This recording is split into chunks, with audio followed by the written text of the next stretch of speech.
नमस्कार साथियों, मैं अमर कुमार आप तमाम लोगों का आपके अपने YouTube चैनल MSC पर हार्दिक स्वागत करता हूं।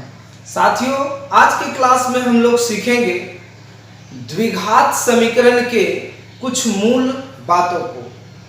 जो द्विघात समीकरण 4.3 और 4.4 के लिए बहुत ही उपयोगी है। यदि आप इसको अच्छे से नहीं समझेंगे तो आप प्रश्नावली 4.3 और 4.4 को कभी भी अच्छे से नहीं बना पाएंगे। यदि आप द्विघात समीकरण 4.3 और 4.4 के प्रश्नों को अच्छे से समझना चाहते हैं तो इन बातों को समझना जरूरी है। कई ऐसे मुद्दे हैं। सबसे पहले आज जो हम लोग बात करेंगे, इसके अंतर्गत हम लोग बात करेंगे विवेचक, जिसको हम विवितकर या फिर डिस्क्रिमिनेंट भी कहते हैं। इसी के अंतर्गत ये हम क्यों सीखेंगे, विवेचक हमको सीखने का क्या जरूरत है, डिस्क्रिमिनेंट सीखने का हमको क्या जरूरत है। तो साथियों, इससे ये पता चलेगा कि मूलों की प्रकृति कैसी है, वास्तविक है या नहीं है, क्या है, क्योंकि सवाल में ऐसा ही आएगा कि मूलों की प्रकृति ज्ञात करें या फिर मूलों का अस्तित्व बताएं। अगर मूल का अस्तित्व है तो उन्हें ज्ञात करें। साथियों, इसको समझने के लिए सबसे ज्यादा जरूरी चीज है आपको विवेचक का समझना, डिस्क्रिमिनेंट का समझना। यदि आप इसको अच्छे से समझना चाहते हैं, जानना चाहते हैं, मैथ को मजे से बनाना चाहते हैं, तो बने रहिए आप मेरे वीडियो के साथ। तो चलिए शुरू करते हैं।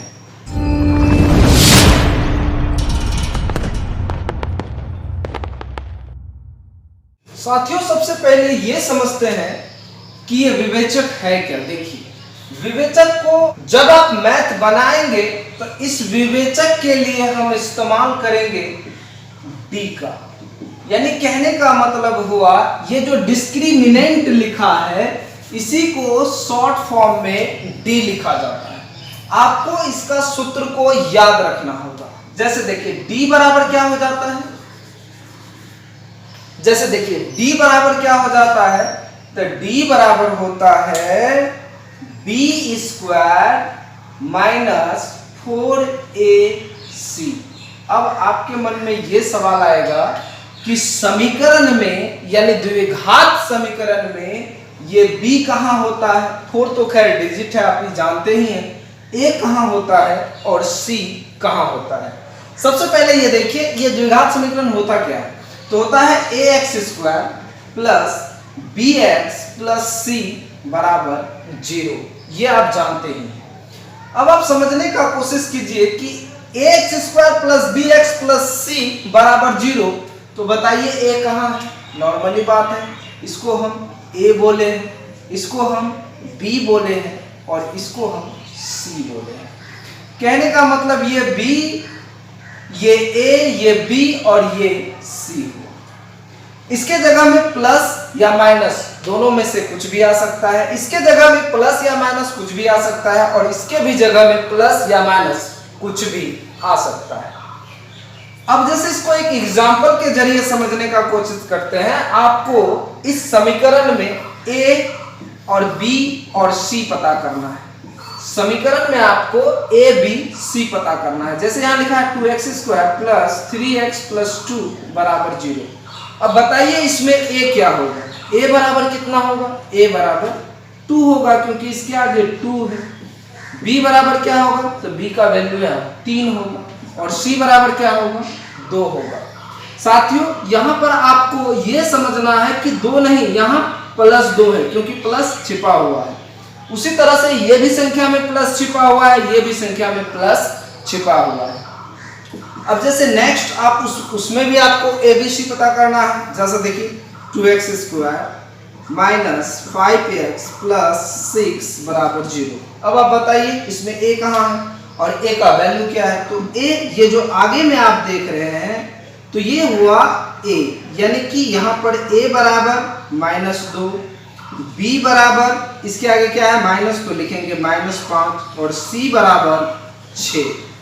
आप ABC निकालने अच्छे से समझ रहे हैं। फिर देखिए एक क्वेश्चन और हमारे सामने आता है जिसमें आपको ABC का मान पता करना है। जैसे लिखा है x² प्लस 2x माइनस 3 बराबर 0। जरा इसमें बताइए a बराबर क्या होगा? तो a बराबर तो x के आगे का डिजिट होता है। अब इसमें तो है कुछ नहीं। अब आप सोचेंगे मगर इसमें क्या होगा, इसमें तो कुछ नहीं। साथियों आपको यह समझना है कि इसके आगे कुछ नहीं है तो एक छिपा है, यानी एक x² है, यानी a का वैल्यू 1 हुआ। उसी तरह से b बराबर क्या हो जाएगा? तो b बराबर 2 होगा। c बराबर क्या हो जाएगा? c बराबर आप 3 लिख देंगे, गलत हो जाएगा क्योंकि c का वैल्यू यहाँ क्या होगा? -3। उम्मीद है आपको बात समझ में आ रही होगी। अगला देखते हैं। अगला लिखा है, इसमें भी आपको ABC पता करना है। जैसे लिखा है 7x² प्लस x माइनस 3 बराबर 0। अब बताइए इसमें a का वैल्यू क्या होगा? तो a का वैल्यू हो जाएगा 7। b का वैल्यू क्या होगा? अब b तो इसके आगे का अंक होता है, इसके आगे तो कुछ नहीं है जी, 1 होगा क्योंकि यहाँ देखिए कुछ नहीं है तो कितना है? 1 है। तो b का वैल्यू क्या होगा? 1। प्लस में कि माइनस में? प्लस में कि माइनस में? जी प्लस में, बिल्कुल प्लस में। तो यहाँ प्लस छिपा रहेगा और c का वैल्यू क्या हो जाएगा? -3। उम्मीद है आपको ये a, b और c समझ में आया होगा। अब हमको ये समझना है कि इसका जरूरत कैसे पड़ने वाला है। सवाल के जरिए समझने का हम प्रयास करते हैं। जैसे क्वेश्चन कह रहा है 4x² माइनस 2x प्लस 3 बराबर 0 में विवेचक ज्ञात करें। ये हमारा क्वेश्चन है। आपको विवेचक निकालना है या फिर विभेदकर निकालना है या फिर डिस्क्रिमिनेंट निकालना है। तो साथियों सबसे पहले तो आपको यह समझना होगा कि विवेचक निकालने के लिए हमको जरूरत किसका पड़ने वाला है। तो विवेचक निकालने के लिए हमको जरूरत पड़ने वाला है यानी d बराबर b² माइनस 4ac। इस सूत्र का जरूरत पड़ने वाला है। अब आप दिमाग लगाइए कि ये b, ये a और ये c, इसका जरूरत पड़ने वाला है। तो सबसे पहले आप सवाल से a, b और c को पता कर लीजिए। सवाल क्या है?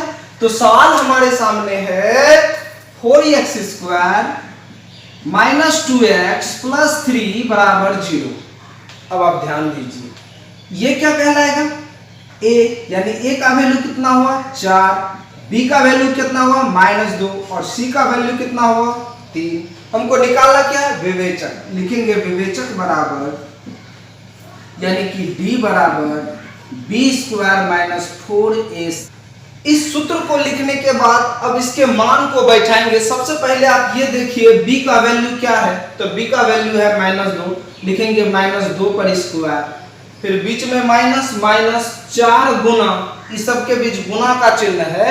a का वैल्यू 4 और गुना c का वैल्यू 3।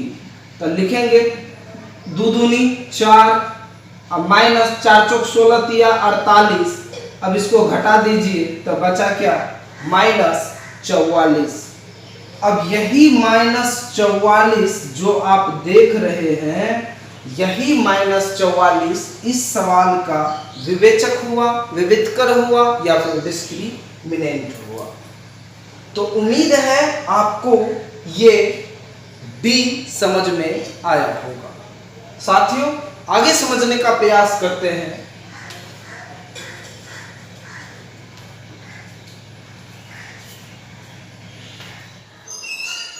साथियों आगे समझने का प्रयास करते हैं।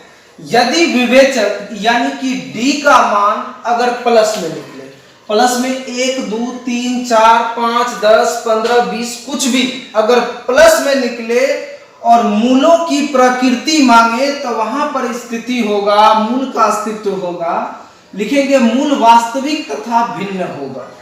यानी अगर d का वैल्यू अगर 1 आ जाए तो वैसे स्थिति में मूल वास्तविक होगा और उसका मान अलग अलग निकलेगा। जिस तरह से हम गुणनखंड करने के बाद हल निकालते थे, उनका 2 हल आता था, उसी तरह से इसमें भी 2 हल आएगा और वो दोनों हल भिन्न होगा, मतलब अलग अलग होगा। अगर 4 है तो एक का 4 दूसरा का 5। उसी तरह से यदि अगर 1 2 3 4 5 कुछ भी d का मान अगर प्लस में निकले तो हम लिखेंगे मूल वास्तविक तथा भिन्न होगा। साथियों, अगर d का वैल्यू 0 आवे तो वहां पर लिखना है मूल वास्तविक तथा समान होगा। जो 2 मान निकालते थे हम गुणनखंड करके, वो दोनों मान समान होगा जहां d का वैल्यू 0 आवे। अगर d का वैल्यू माइनस में आवे, यानी -1 -2 -3 -4 या इसके अलावा 10 12 15 अगर माइनस में आवे तो उस स्थिति में मूल वास्तविक नहीं होगा। आप इसको कॉपी में नोट कर लें और इसको सदा सदा के लिए याद रखें, क्योंकि द्विघात समीकरण इसके बिना बनाना बहुत ही कठिन हो जाएगा, इसलिए आप इसको याद रखें। आइए कुछ सवाल के जरिए इसका इस्तेमाल करते हैं। जैसे हमारे सामने एक सवाल है, द्विघात समीकरण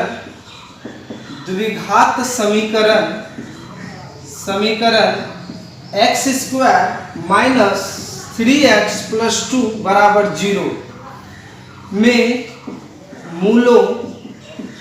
मूलों की प्रकृति कैसी है, मूलों की प्रकृति कैसी है, ये हमारा सवाल है। आपको बताना है मूल का 3 प्रकृति होता है, ये देख लीजिए 1 2 3। क्या इससे ज्यादा इसका कोई मान आ सकता है? जी नहीं।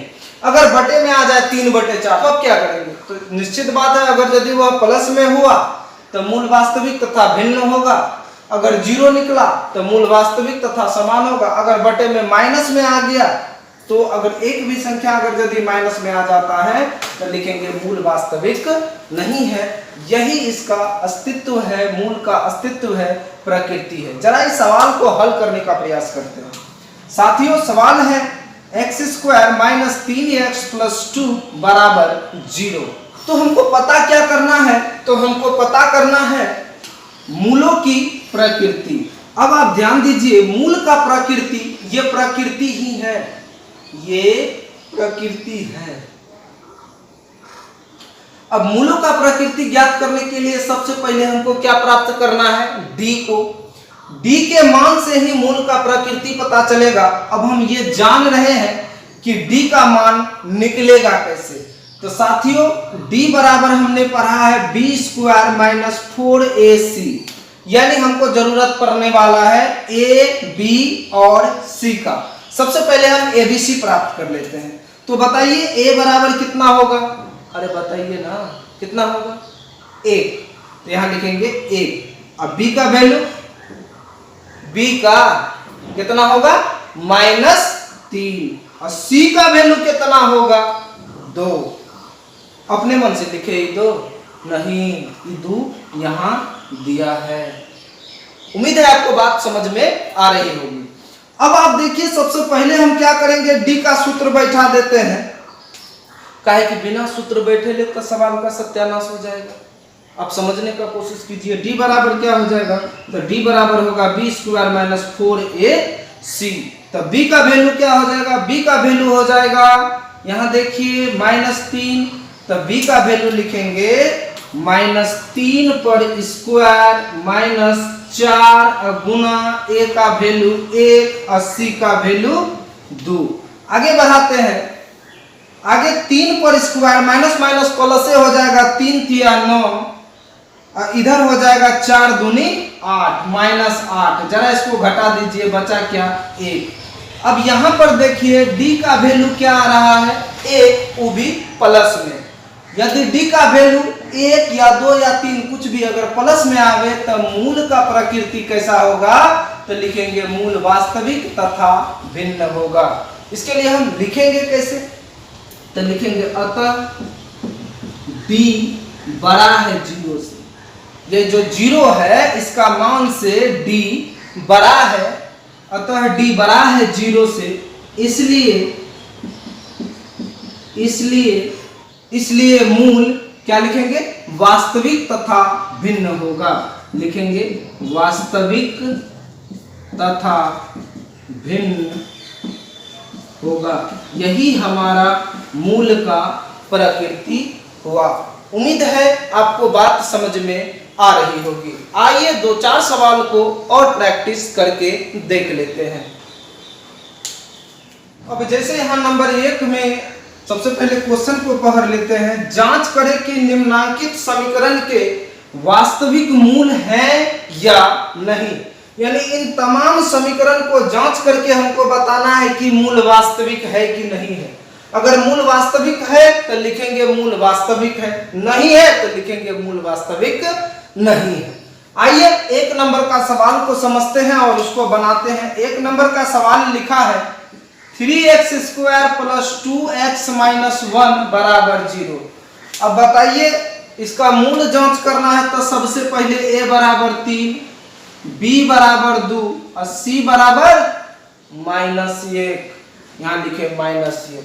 अब आगे लिखते हैं d बराबर मूल चेक करना है। d = b² - 4ac।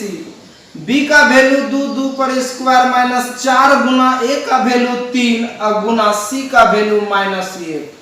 आगे बढ़ाते हैं 2 दूनी 4 माइनस माइनस प्लस 3 एकम 3 और 3 चौके 12 और 12 4 16। देखिए d का वैल्यू प्लस में आ रहा है। अगर प्लस में आता है तो मूल वास्तविक है।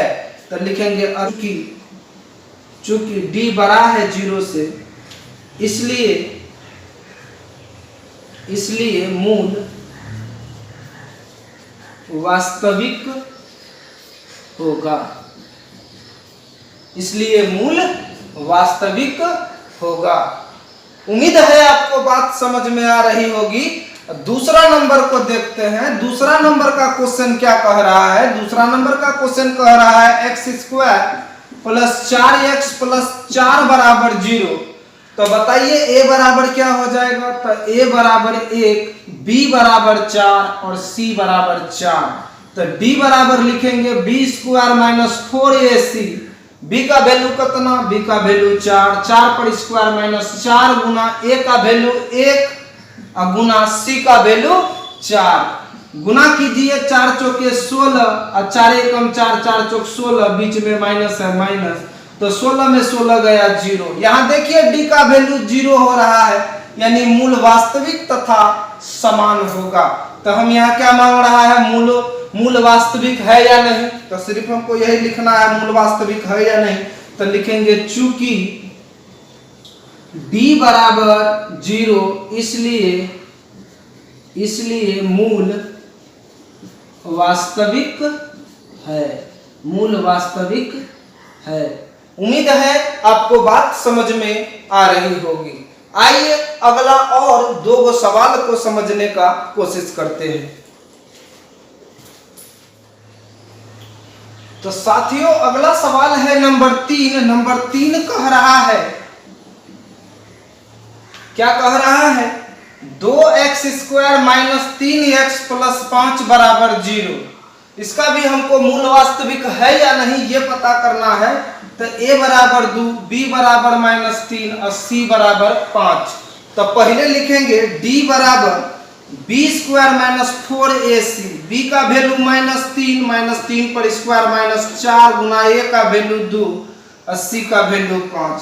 तो देखिए 3 तिया 9, माइनस माइनस तो प्लस हो जाएगा। 5 दूनी 10 और 10 चौके 40। 40 में से 9 गया, बचा कितना -31। काहे कि 40 माइनस में है। अब बताइए वैल्यू यहाँ माइनस में आ रहा है तो मूल क्या होगा, वास्तविक नहीं होगा। हाँ, तो यहाँ लिखेंगे चूंकि d से बड़ा है 0 इसलिए मूल वास्तविक नहीं होगा। आगे समझने का प्रयास करते हैं नंबर 4 को। नंबर 4 में लिखा है 3x² - 4√3x + 4 = 0। अब तो दिमाग घूम गया होगा, काहे कि यहाँ रूट वाला आ गया। सॉरी, तो रूट वाला है, ये बनवे नहीं करेगा। अरे बनेगा, आसानी से ही बनेगा, बने रहिए। देखिए सबसे पहले हमको करना क्या है, a का वैल्यू लिखना है, a बराबर 3, अब b बराबर कितना, इस सब के आगे x के आगे जितना है सब, यानी -4√3, c बराबर 4।